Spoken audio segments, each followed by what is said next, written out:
the music is just as relevant today. It's a funny thing, because they were writing anti-war songs back.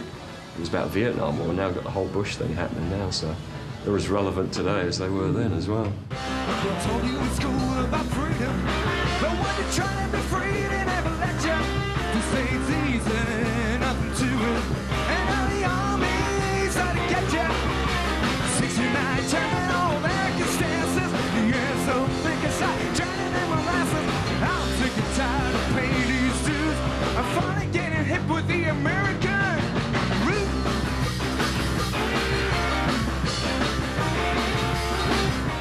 Detroit in the mid-60s was this center of kind of like racial disturbance, and at the same time kind of like young kids being sent over to Vietnam to fight and kind of war protest.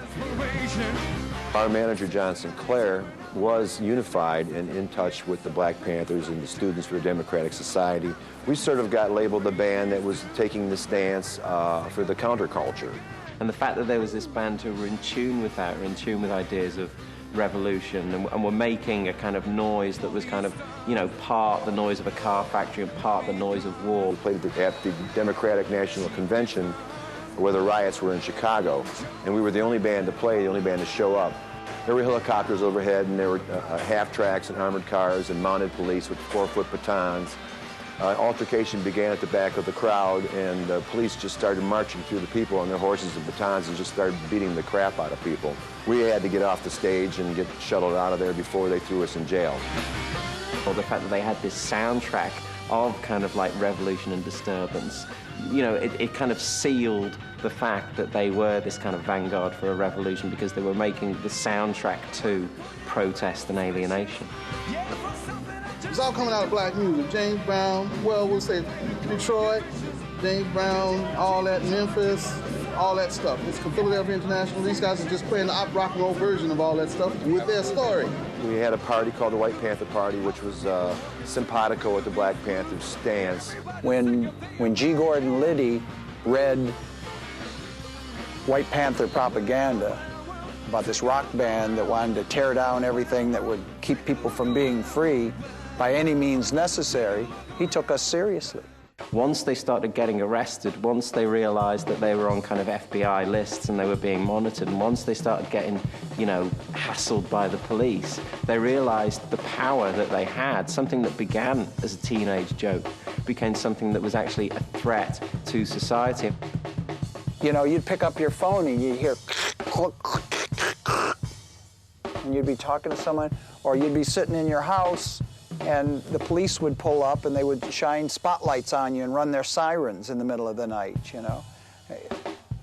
You know, so this atmosphere of fear starts to build, and it's this kind of gnawing in your gut, you know. And then we find out years later that it was all true, that they were tapping our phones illegally, that they were following us around, you know, that they were intercepting our mail, that we were really, there was like dirty tricks were being played on us.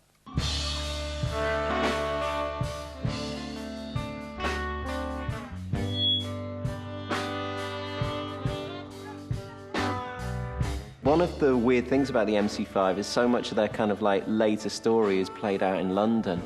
When we got to Europe, we had some problems with some drugs, which led to the ultimate demise of the MC5. So you've got this situation in the early 70s where the MC5 are stranded in London, and not only just stranded in London, but they've all got, apart from Rob Tyner, these really rather severe heroin habits. I have this disease of alcoholism. Drugs and alcohol became a way to live in a world that I couldn't live in anymore. The demise of the MC5 is really quite sad, because it's not like, it doesn't end in this big explosion or big argument. It's just basically people start to peel off. And I lost my guys, I lost my band, I lost my friends, I lost my way to make money, I lost my whole status in my community, you know. And it was the beginning of a very bad time for me. Wayne, you know, started sort of dealing and started stealing and basically became kind of, you know, a street criminal to just kind of make ends meet. And so, obviously, the kind of ultimate result of that, he ends up in prison. I was a very bitter man for a long time.